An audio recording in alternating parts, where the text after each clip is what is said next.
Hola, ¿qué tal? Sean bienvenidos todos a mi nuevo canal. Este es mi primer video. Comencemos.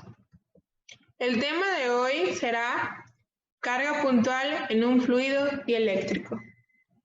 Fuerza, campo eléctrico y polarización.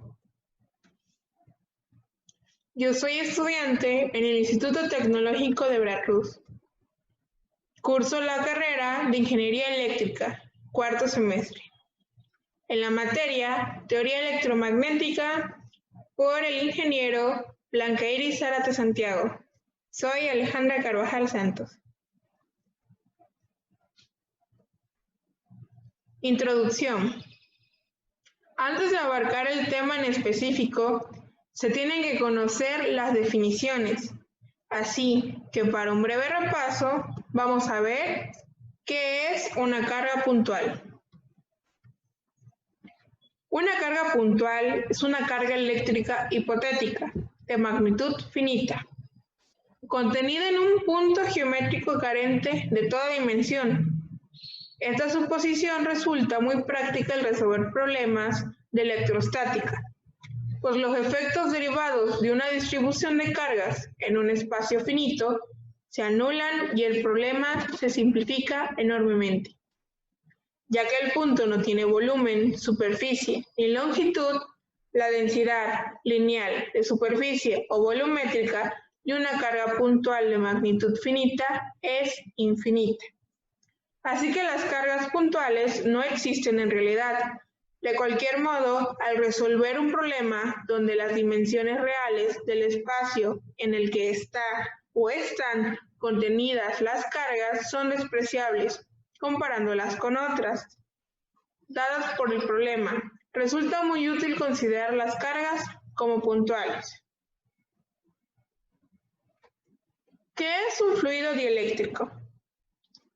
Se denomina dieléctrico a un material con una baja conductividad eléctrica, es decir, un aislante, la cual tiene la propiedad de formar dipolos eléctricos en su interior bajo la acción de un campo eléctrico. Así, todos los materiales dieléctricos son aislantes, pero no todos los materiales aislantes son dieléctricos. Dentro de los dieléctricos, los fluidos que más se hacen notar en sí son los líquidos. Las propiedades de los materiales dieléctricos. En esta tabla podemos observar algunas de ellas. Claro, existen algunas excepciones.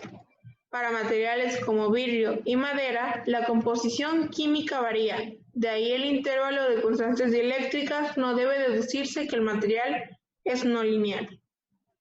Dejando ya en claro lo que es un fluido dieléctrico, lo que es una carga puntual, dejamos a un lado la introducción y nos centramos en el tema principal, que es la carga puntual en un fluido dieléctrico.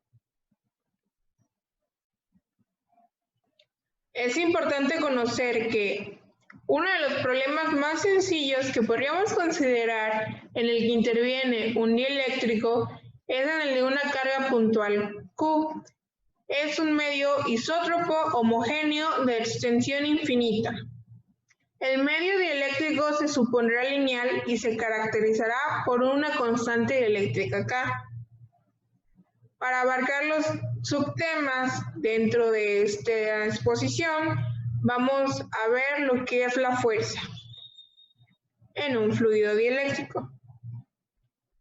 Considerando un condensador plano paralelo, cuyas armaduras son perpendiculares a la superficie de un dieléctrico líquido de constante dieléctrica K, cuando introducimos el condensador en el recipiente que contiene el dieléctrico de su superficie libre se eleva entre las placas del condensador, tal y como se muestra en la figura.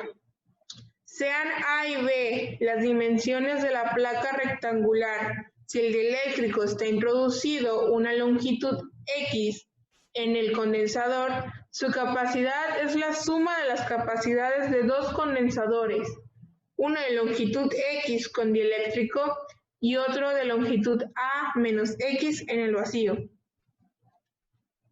Si la diferencia de potencial en el condensador permanece constante, entonces la fuerza vertical que se ejerce sobre la superficie libre de líquido dieléctrico perpendicularmente a las líneas del campo serán así.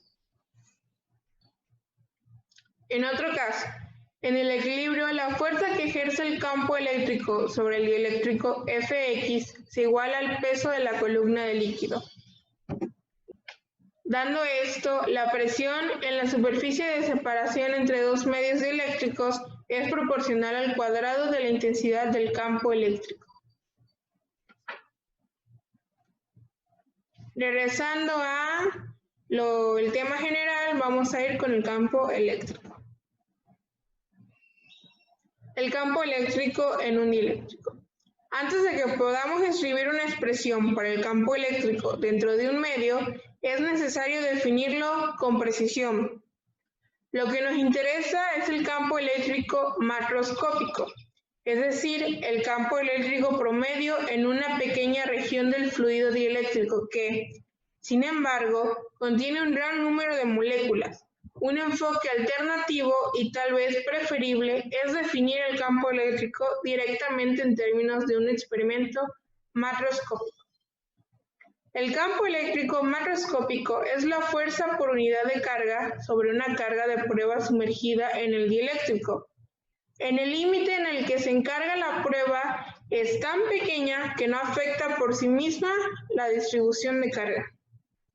Esta carga de prueba debe ser dimensionalmente pequeña desde el punto de vista llamaremos macroscópico, lo que llamaremos carga puntual, pero será grande comparada con el tamaño de una molécula.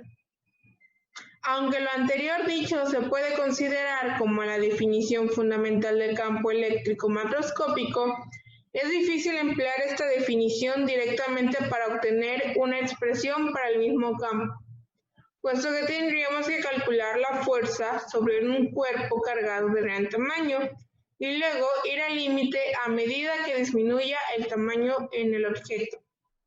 En consecuencia, vemos que conviene emplear otra propiedad del campo eléctrico para ayudarnos a obtener la expresión analítica que estamos buscando. En la imagen podemos observar la trayectoria ABCD que está contenida parcialmente en la cavidad en forma de aguja y parcialmente en el dieléctrico. Dejando a un lado el campo eléctrico, pero sin olvidarlo, vamos con polarización. La polarización. Los materiales dieléctricos se polarizan en un campo eléctrico, produciendo una densidad de flujo eléctrico mayor de la que se tendría bajo condiciones de espacio libre, con la misma intensidad del campo. Una teoría simplificada pero satisfactoria de la polarización puede obtenerse considerando un átomo de material dieléctrico como dos regiones de carga positiva y negativa superpuestas, como se muestra en la figura A. Cuando se aplica un campo, la región de carga positiva se mueve en la dirección del campo aplicado, mientras que la región de carga negativa lo hace en dirección opuesta, como se muestra en la imagen B. Este desplazamiento puede ser representado por un momento eléctrico dipolar, como se muestra en la figura C. En la mayoría de los materiales, las regiones de carga regresan a sus posiciones originales superpuestas cuando el campo aplicado es removido. Al igual que en un resorte, que cumple la ley de Hooke, el trabajo ejecutado durante la distorsión es recuperable cuando se permite al sistema regresar a su posición original. Durante esta distorsión se lleva a cabo un almacenamiento de energía de la misma forma que con el resorte. Una región de un dieléctrico polarizado contiene n momentos dipolares. La polarización se define como un momento dipolar por unidad de volumen. En la imagen podemos observar la posición de material dieléctrico polarizado. Cada elemento de volumen se representa como un dipolo.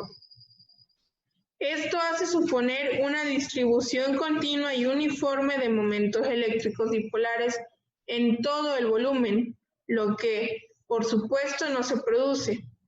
Sin embargo, en una visión macroscópica, la polarización puede dar cuenta de aumento de la densidad de flujo eléctrico, según la ecuación. En la introducción de este capítulo se estableció que la polarización de un medio dieléctrico ocurre como respuesta al campo eléctrico en el medio.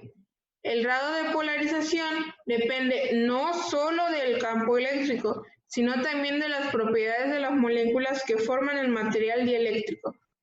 Desde el punto de vista macroscópico, el comportamiento del material está completamente especificado por una relación que se determina de forma experimental llamada ecuación constitutiva, donde el campo eléctrico macroscópico es la expresión en una relación puntual. Para la mayoría de los materiales se acumula cuando el campo se anula, lo cual es un comportamiento más común. En consecuencia, limitaremos nuestra explicación solamente a la polarización en un fluido dieléctrico. Gran variedad de materiales son eléctricamente isótropos. Esta categoría incluye a los fluidos, a los sólidos, a los policristalinos, a los sólidos amorfos y algunos cristales. Pero, retomando el tema, son los fluidos los que nos importan. Por ejemplo,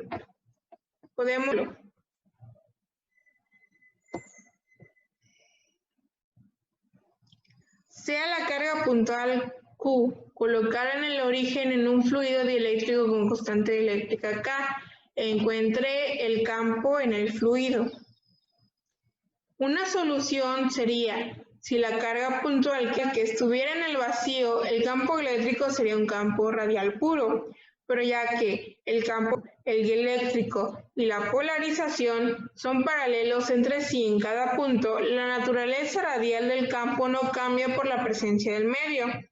Además de la simetría del problema, estos pueden depender solo de la distancia a partir de la carga puntual y no de alguna coordenada angular. Aplicando la ley de Gauss a una superficie esférica de radio R, lo que se localiza concéntricamente con respecto a que, entonces, estas serían las ecuaciones que usaríamos. El campo eléctrico y la polarización puede calcularse ahora con bastante facilidad. Estas serían las fórmulas.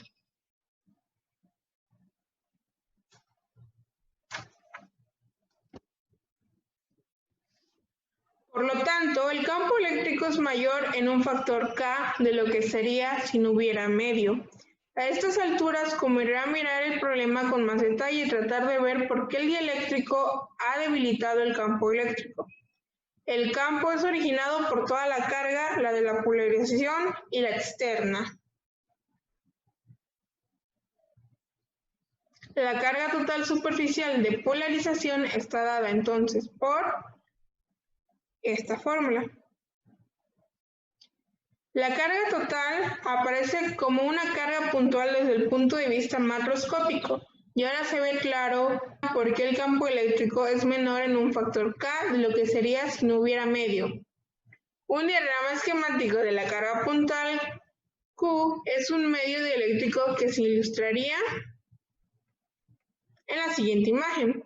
Este diagrama esquemático es el que muestra la orientación de moléculas polarizadas en un medio dieléctrico que rodea una carga puntual. La carga puntual sería lo que encontramos arriba y el esquema sería lo de abajo. Eso sería todo por el día de hoy. Espero que haya sido de su agrado. Si tienen alguna pregunta, lo pueden dejar en los comentarios. Gracias.